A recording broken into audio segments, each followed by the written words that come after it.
रामकृष्ण हरी मंडळी, वारकरी संप्रदायातील नामांकित कीर्तनकारांची कीर्तन ऐकण्यासाठी आत्ताच आपल्या संतश्रेष्ठ या यूट्यूब चॅनलला सबस्क्राईब करा. असा वाढता परमार्थ आपल्या जीवनामध्ये घडत राहावा त्या दृष्टीनं संतांची कृपा आपल्याला प्राप्त होते आहे. मोठा आनंदाचा योग आहे. आणि आज या 25व्या वर्षाच्या निमित्तानं चालू असलेल्या सप्ताहातलं हे काल्याचं कीर्तन आहे. काल्याची सेवा आहे. काल्याचं चरित्र आपल्याला थोडंसं भगवान श्रीकृष्ण परमात्म्याचं पाहायचं आहे.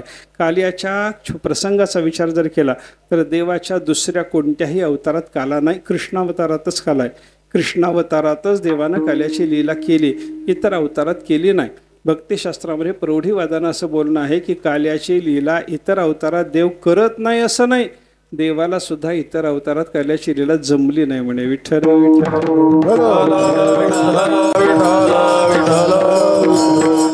कृष्ण अवतार लीला पुरुषोत्तमाचा असल्यामुळे कृष्ण अवतारात काल्याची लीला देवाला जमली आणि देवाने ही काल्याची लीला केलेली आहे. कृष्ण अवताराचं थोडंसं चरित्र आपल्याला पाहायचं आहे. मला तर कृष्णाच्या पेक्षा कृष्ण रूपापेक्षा पांडुरंग रूपाचं महत्त्व जास्त वाटतं. त्याचं कारण आहे, कृष्णावतारात अत्यंत कठीण असलेली ही काल्याची लीला देवाने एकदाच केली आणि पांडुरंग रूपाला प्राप्त झाल्यापासून रोज अनेक ठिकाणी काला चालू आहे. विठ्ठल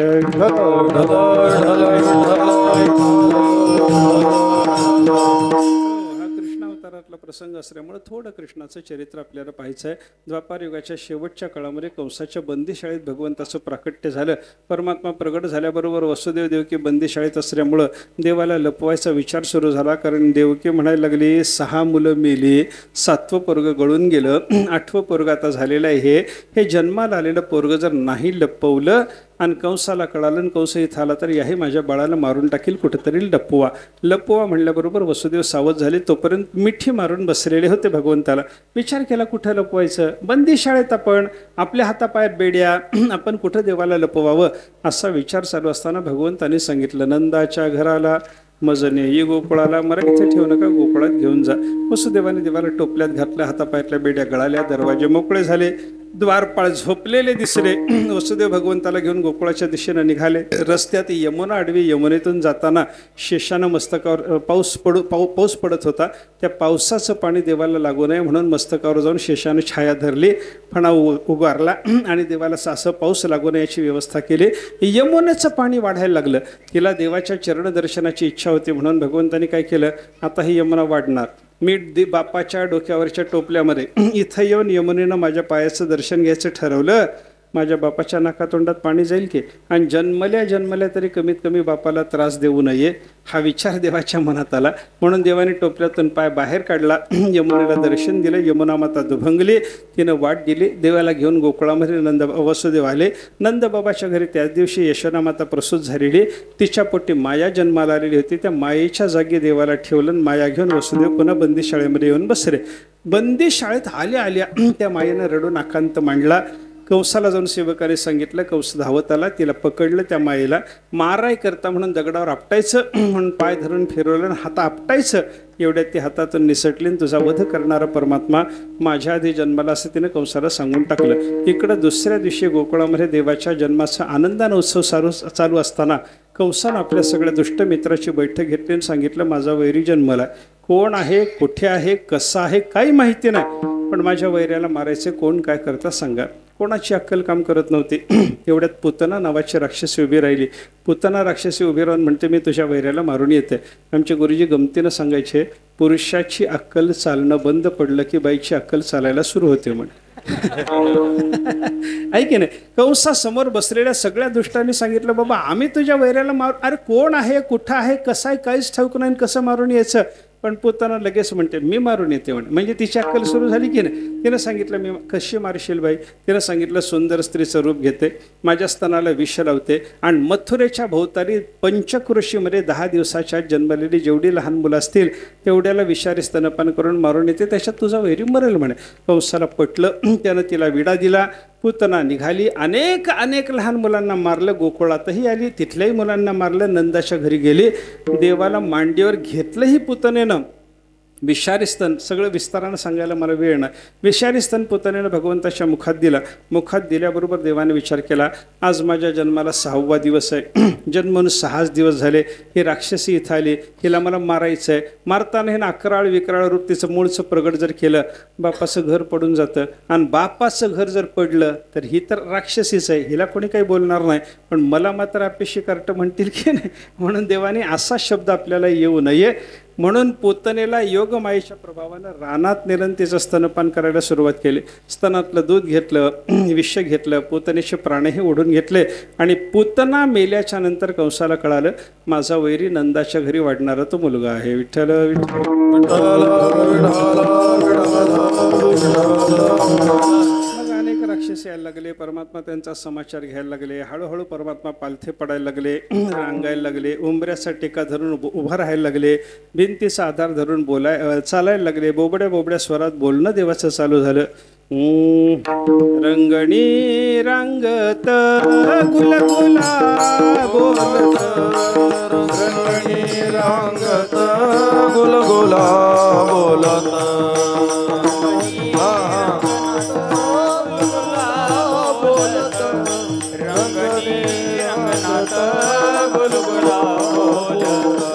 असुर रुळत चरणातळे, रंगणी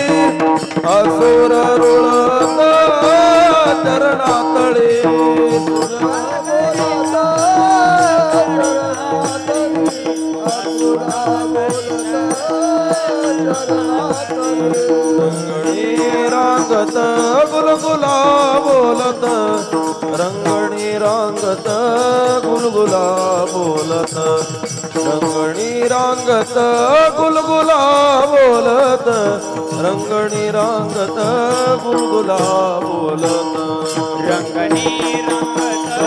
गुलगुला बोलत, रंगणी रांगत गुलगुला बोलत, रंगणी रांगत गुलगुला बोलत, रंगणी रांगत गुलगुला बोलत. बोबड्या बोबड्या स्वरात बोलणं, उंबऱ्याचा टेका धरून उभं राहणं, भिंतीचा आधार धरून चालणं, अशी देवाची बाललीला सुरू झाली. आणि त्या बाललीलेमध्ये घरात काही क्रीडा करता करता भगवंताला अजून पाय फुटल्याच्या नंतर परमात्मा गावात फिरायला लागले. लहान लहान मित्राला जमा करायचं, अनेकाच्या घरी जाऊन अनेक प्रकारची खोडी करायची, लोणी चोरून खायचं, ताकाचे मडके असतील तर ते सांडून टाकायचे. एखाद्याचं लहान लेकरू जर पाळण्यात झोपलेलं असलं तर भगवंताने जाऊन ते पोरगं असं चिमट्या काढून उठवायचं आणि ते क्या क्या करून रडायला लागलं. घरची आई आली, तिला विचारायला लागली, कानोबा माझ्या लेकराला का उठवलं? तर भगवान म्हणायचे, अज्ञानाच्या निद्रेत कोणालाही झोपू द्यायचं नाही असं आपलं ठरलेलं आहे.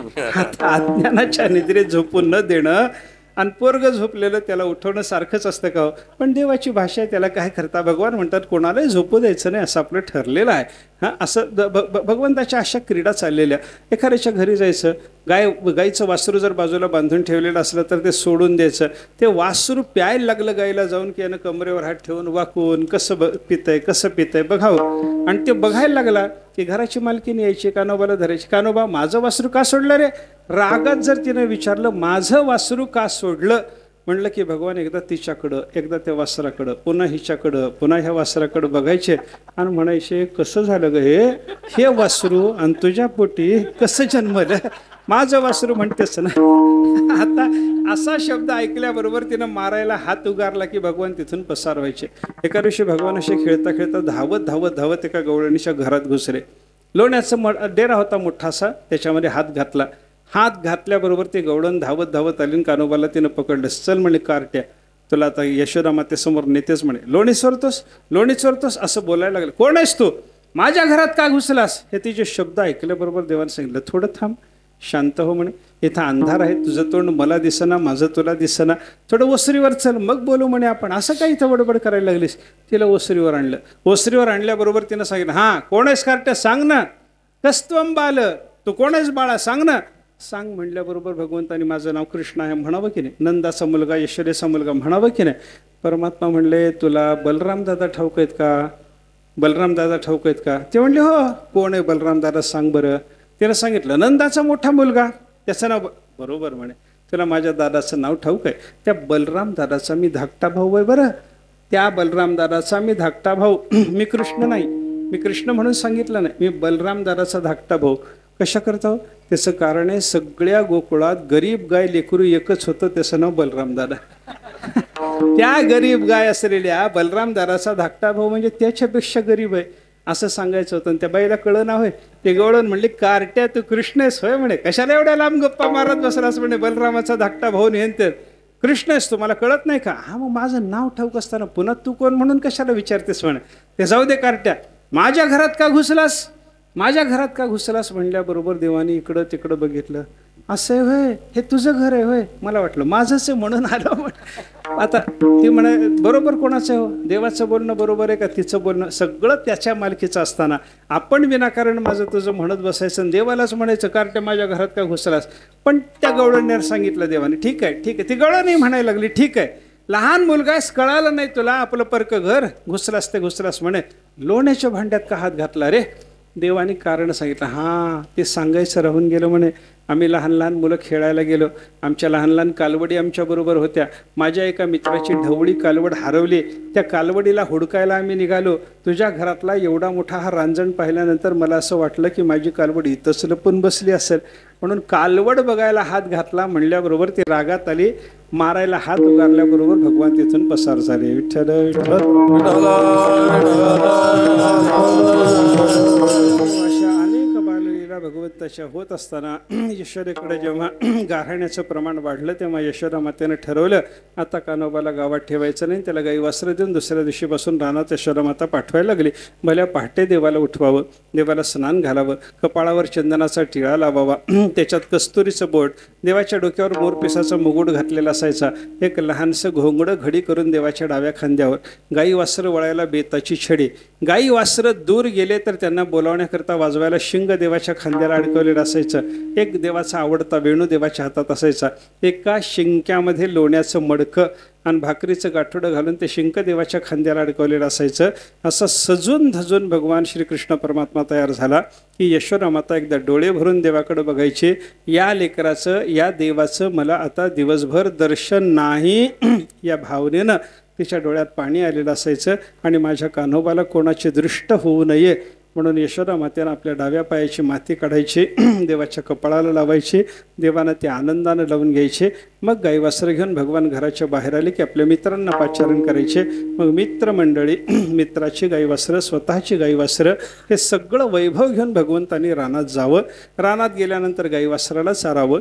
रानात भगवंतानी गोपाळ आणि गाईवासरं एवढ्यांनाच आनंद दिला समजू नका, जवळ येणाऱ्या सगळ्या प्राण्यांना परमात्मा आनंद देत होते. जवळ एखादा मोर जर देवाजवळ येऊन नाचायला लागला तर भगवान त्या मोराच्या बाजूला असं सुंदर नाचायचे की मोर म्हणायचा म्हणे, नाचणं शिकावं तर याच्यापासून. एखादा पोपट जर येऊन गोड गोड बोलायला लागला तर भगवान त्याच्यापेक्षा गोड बोलून दाखवायचे आणि पोपट म्हणायचं म्हणे, गोड बोलणं कसं असतं याच्याजवळ मला शिकलं पाहिजे. एखादा राजहंस जर आयटीनं देवाच्या बाजूनं चालत गेला तर परमात्मा त्याच्या बाजूनं आयटीनं चालत जायचे. आणि मग राजहंस म्हणायचा, राजहंसाचे चालणे भुतळी झाली या शहाणे ज्ञानोबाऱ्या वर्णन माझ्या चालीचं करतात, पण अजून माझ्या चालीत ऐट निर्माण करून घ्यायची असली तर याची चाल बघून मला चाल शिकावी लागेल. एखादं माकड जर तरतर झाडावर चढत गेलं तर भगवान बाजूच्या झाडावर असे तरतर चढत जायचे, त्या माकडाच्या आधी शेंडा गाठायचे आणि ते माकड इकडं बघून म्हणायचं, लोक मलाच माकड म्हणतात, माझ्यापेक्षा माकडपणा याच्यातच जास्त आहे. अशा अनेक बाललीला, सगळ्या प्राण्यांना आनंद. ज्या गवताच्या पात्याला देवाने स्पर्श केला त्याला आनंद, ज्या झाडाला देवाने स्पर्श केला त्याला आनंद, ब्रह्मानंद. असा सर्वांना आनंद देत देत देत परमात्मा तिथं क्रीडा करायचा. संध्याकाळी घरी परत यायचं. रोज रोज अशी क्रीडा चाललेली देवाची. देवाने एका दिवशी सांगितलं, उद्या काला करायचा आहे, काल्यासाठी शिदोऱ्या आणा. सर्वांनी शिदोऱ्या आणल्या. त्या दिवशी गोपाळाबरोबर परमात्मा खेळत राहिले. जेव्हा गोपाळ दमले, दुपारची वेळ झाली, तेव्हा चला वळू गाई, बैसू जेऊ एके ठाई, अशी गोपाळाची कुजबूज देवाने ऐकली. देवाने शिंग वाजवलं. शिंगाचा नाद ऐकल्याबरोबर गाईवासरे एका ठिकाणी जमा झाली. त्यांना कळंबाच्या सावलीत बसवलं. सगळ्या गोपाळांना यमुनेच्या वाळवंटात आणलं. कमलदलाकार रचना केली. मध्यभागी भगवान श्रीकृष्ण परमात्मा उभे राहिले. व्यासमहर्षी त्याचं वर्णन करतात. बिभ्रद्वेणुं जठरपटयोः शृंगवेत्रे च कक्षे वामी पाणोमसृणकवलं तत्फलान्यंगुलीषु तिष्ठन्मध्ये स्वपरिसुहृदो हासयन्नर्मभिस्वैः स्वर्गे लोके मिषति बुभुजे यज्ञ भुग्बाल केली हे पुंडलीक वरदा हरिविठ्ठल श्री ज्ञानदेव कृष्ण भगवान की जय। माऊली ज्ञानेश्वर महाराज की जय। गुरु तुकाराम महाराज की जय। सर्वांच्या मध्यभागी उभं राहून देवानी कमरेला शेला बांधलेला, त्याच्यात वेणू खोचून ठेवलेला, वाजवायला आणलेले शिंगण बेताची छडी डावे बगले दाबून धरले, लोण्याचा गोळा देवानी डाव्या हातावर घेतला, त्याच्याबरोबर तोंडी लावाय करता आणलेलं मीठ, लिंबू, चटणी, लोणचं बोटाच्या कांड्यावर देवानी ठेवलं। सर्वांच्या शिदरी एकत्रित करून त्याचा काला केला, पेंद्याच्या हातून सगळ्याला शिदरी वाटली आणि सर्वांच्या हातात तो काल्याचा प्रसाद प्राप्त झाल्यानंतर सौम्य विनोदाने हसवून भगवंताने तो काल्याचा प्रसाद सर्व गोपाळांना सेवन करायला दिला। असा काल्याचा प्रसाद प्राप्त होण्याकरता देवाची सेवा, गोपाळाची भूमिका लागते, देवाची सेवा करावी लागते आणि ती देवाची सेवा आपण 25 वर्षापासून करत आहात। म्हणून हा काल्याचा प्रसाद आज देवाच्या आणि संतांच्या कृपा प्रसादाने आपल्याला प्राप्त होतो आहे। हा काल्याचा प्रसाद सेवन करावा, असाच काल्याचा प्रसाद आपल्याला जन्मोजन्मी प्राप्त व्हावा। उपजोनिया पुढती येऊ काला खाऊ दहीभात ही भावना आपल्या अंतःकरणात जागी व्हावी। सतत परमात्मा पंढरीनाथाची आणि ज्ञानेश्वर महाराज तुकाराम महाराजांची सेवा आपल्याला सर्वांना घडत राहावी। सप्ताह करायचा आणि वर्षभर निवांत राहायचं असा त्याचा अर्थ नाही। सप्ताहातून वर्षभर आपला परमार्थ कसा चालावा याचं आपल्याला शिक्षण घ्यायचं आहे। म्हणून मी सप्ताह म्हणजे ट्रेनिंगचा काळ म्हणतो, हां, प्रशिक्षण शिबिर म्हणतो याला। प्रशिक्षण शिबिरामध्ये गेल्याच्या नंतर आपण जसं शिक्षण घेतो ना, तसं सप्ताहात येऊन काहीतरी शिकलं पाहिजे। पारायण कसं करावं शिकावं, भजन कसं करावं इथं शिकलं पाहिजे, हरिपाठ कसा म्हणायचा शिकलं पाहिजे, प्रवचन कसं असतं, कसं करायचं आणि कसं ऐकायचं इथं शिकायचं, कीर्तन कसं असतं ते ऐकायचं कसं, करायचं कसं इथे शिकायचं। आणि 7 दिवसात हे शिकल्याच्या नंतर आपल्या जीवनामध्ये रोज थोडा तरी परमार्थ करून आपण हे सगळं जिवंत ठेवलं पाहिजे।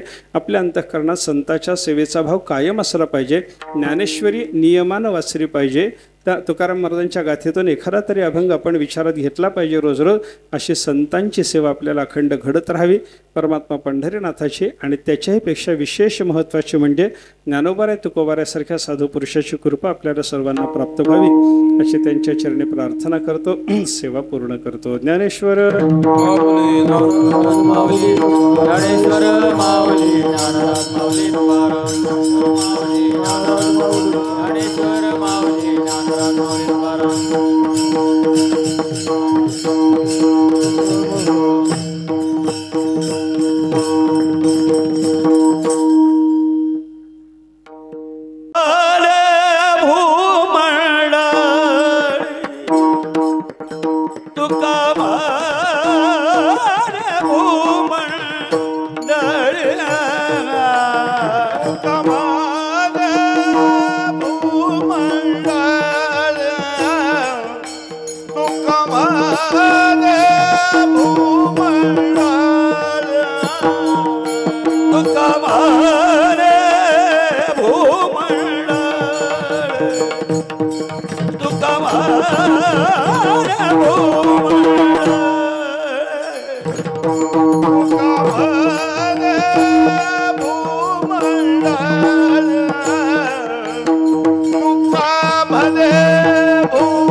वैष्णव वैष्णवन का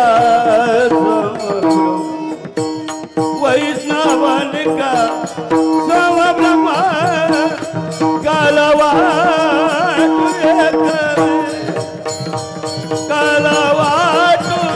एक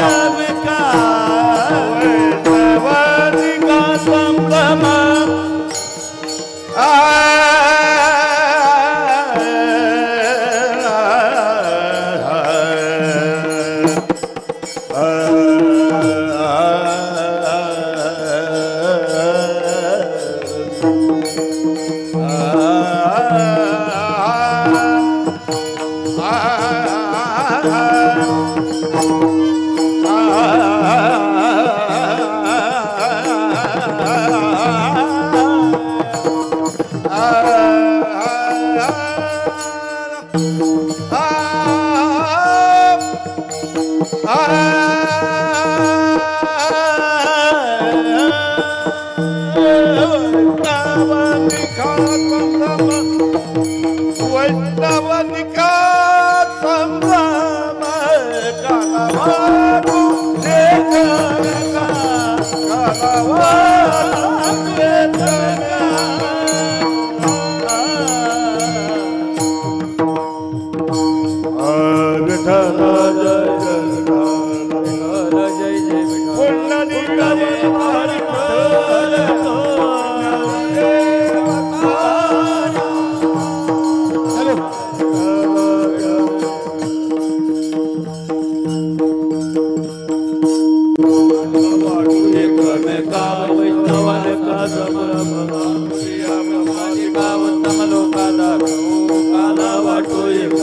वैष्णवन का संभ्रम कामणी भूमंडळी आम्ही बळी वीर गाडी वाटू एकमे का वैष्णवन का संभ्रम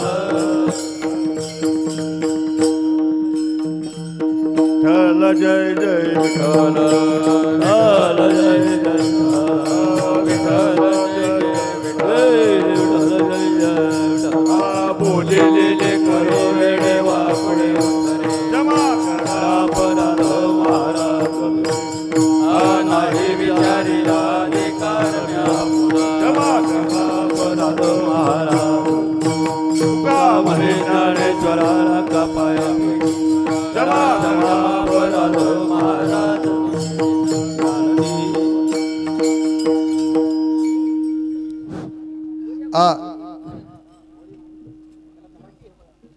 संत श्रेष्ठ या यूट्यूब चॅनलवरील नवनवीन व्हिडिओज पाहण्यासाठी चॅनलला सबस्क्राईब करायला विसरू नका. शेअर लाईक नक्की करा.